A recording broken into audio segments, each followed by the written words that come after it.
Venimos hoy aquí a este debate con una mano tendida, pero con un puño cerrado. El puño cerrado es el de la tradición de las luchas obreras, de las huelgas generales, de las reclamaciones históricas del sindicalismo de clase y combativo. Es, por tanto, un gesto de compromiso con el ayer, con el hoy y con el mañana, con los principios y valores que han hecho desde siempre avanzar las sociedades en derechos y libertades públicas. La mano tendida es la del acuerdo y la propuesta. Esta ha sido la disposición de nuestro grupo, de la izquierda soberanista independentista vasca, la de hacer de este proyecto, de esta ley, la mejor de las leyes para los y las trabajadoras de Euskal Herria y del Estado español. No la que nos dejen quienes no se presentan a las elecciones, sino la que deseamos y necesitamos. Por eso realizamos una propuesta concreta, una propuesta que mejoraba esta ley, para que pasara de la insuficiencia actual a una de resultados notables. Una propuesta que hemos trasladado y hecho pública con la más clara voluntad por nuestra parte de haber podido alcanzar algún acuerdo que recogiese todo lo que hizo salir a millones de personas en movilizaciones a lo largo de estos 10 años. Unas movilizaciones que concitaban el consenso de la izquierda social, sindical y política prácticamente en su conjunto. Por eso hemos planteado 5 cuestiones, no 20 ni 50, 5. Una era recuperar y establecer la prevalencia y prioridad aplicativa de los acuerdos y convenios colectivos provinciales y autonómicos. Esto, junto al blindaje jurídico de los acuerdos interprofesionales autonómicos allá donde existan, y no ha sido posible. Otra, que se incorporara a esta ley la necesaria autorización administrativa ante los despidos colectivos o expedientes de regulación de empleo. Bien saben de lo que hablo los trabajadores de PCB, de Tubacex, de Arcelor, de Arnova y de cientos y cientos de empresas. Tampoco esto ha sido posible. Planteábamos que se especificara en el marco de esta ley o reforma una revisión y modificación de la causalidad y procedimientos del despido, así como de los procesos de modificación sustancial de las condiciones de trabajo, para que se dejen de esgrimir de una vez por todas las razones de causa económica, técnica y organizativa como el cajón o desván donde pueden meter los derechos y las vidas de los y las trabajadoras para seguir optimizando sus beneficios empresariales. Tampoco ha sido posible. Planteábamos incorporar en el texto la recuperación de la indemnización por despido improcedente de 45 días y un tope de 42 mensualidades, lo que había antes de la reforma del 2012. Y la respuesta es que tampoco esto era posible. Nos planteamos, recuperar los salarios de tramitación para los despidos improcedentes, para que ningún trabajador sea chantajeado en un largo periplo judicial. ¿Y cuál fue la respuesta? Que tampoco esto era posible. Esta y no otra ha sido nuestra posición en todo momento. Y ahora que esto está tan de moda, para que se me entienda bien, lo diré, ni una coma más, ni una coma menos. Ya ven, compañeros y compañeras de la izquierda aquí presentes, no es una propuesta de máximos, eran 5 puntos.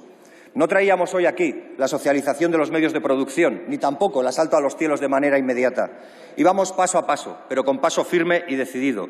Tan solo planteábamos que en esta coyuntura histórica, porque esto sí es lo que es histórica, la coyuntura de una mayoría parlamentaria de izquierdas y no tanto la reforma, lleváramos adelante algo que viene reclamándonos desde décadas, si no siglos, la clase trabajadora, que se nivele la balanza entre el esclavo y el que manda.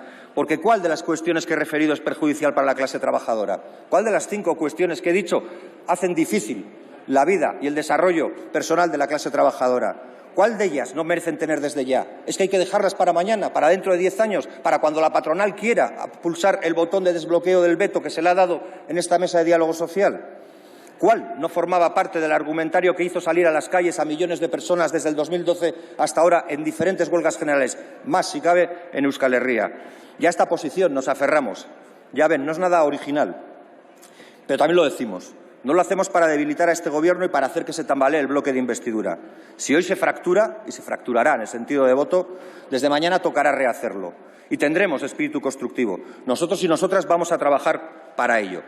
Pero que a nadie se le olvide, solo las políticas de izquierdas consiguen avances para la clase trabajadora, para las mayorías populares.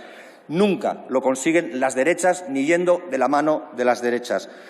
Y nos mantenemos en nuestra posición porque se lo prometimos a los y las trabajadoras. Les prometimos derogar la reforma del Partido Popular y por ello les pedimos el voto. Hoy defendemos el valor de sus votos hasta el final. Ya ven, nada sorprendente, si acaso coherente. Seguimos defendiendo la necesidad de derogar todo lo lesivo de la reforma laboral del 2012, porque que salga una u otra marca la línea entre defender a las mayorías populares o darle el gusto a las élites de la derecha.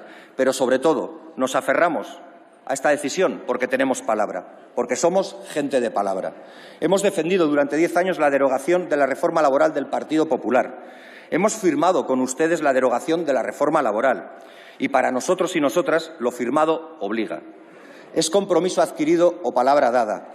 Decía Julio Anguita, programa, programa, programa. El programa es lo concreto, lo firmado y lo prometido a las clases populares. No puede haber exigencia de los hombres o mujeres de negro de Bruselas, ni de la COE, y de ambas ha habido, aunque no se quieran contar, que estén por encima de nuestro compromiso con nuestra clase. Para nosotros y nosotras, no. No resulta lógico ni razonable que se desaproveche la oportunidad que nos da una mayoría autoproclamada de izquierdas para mejorar y fortalecer esta ley en su tramitación como proyecto de ley con las propuestas que hoy aquí, de nuevo, hemos trasladado. Ni razonable ni muy innovador, diría, cuando se da más valor y vigencia a las formas y modos que evocan directamente a los pactos de la Moncloa y al régimen del 78. A unos pactos y a un régimen que parece que hoy se quieren resucitar en lugar de aprovechar la oportunidad histórica que nos daba el bloque de investidura y el compromiso inicial compartido y expresado para ir mucho más lejos de lo que hoy se pretende ir. No vamos bien cuando se da más valor y poder de decisión a la patronal que a fuerzas que representamos a cientos de miles de personas más que la misma patronal. Termino con dos citas de dos grandes mujeres que creo que en conjunto sintetizan bien nuestra posición pasada, presente y futura en este espacio de lucha y trabajo que para nosotros y nosotras, para las gentes de la izquierda independentista vasca, es el Congreso de los Diputados. A las gentes de izquierda que temen el acceso al poder de las derechas extremas, les decimos no temáis, somos gente de palabra y si es por nosotros y nosotras, no pasarán, que dejó impreso en la historia Dolores Ibarruri. Y a quienes estos días nos piden pragmatismo y abrazar la memoria de los peces, les repetimos lo que proclamó Angela Davis. No estamos aquí para aceptar las cosas que no podemos cambiar. Estamos aquí para cambiar las cosas que no podemos aceptar. Besterik ez, mila esker, eta gora langileria. Muchas gracias, señor Matute.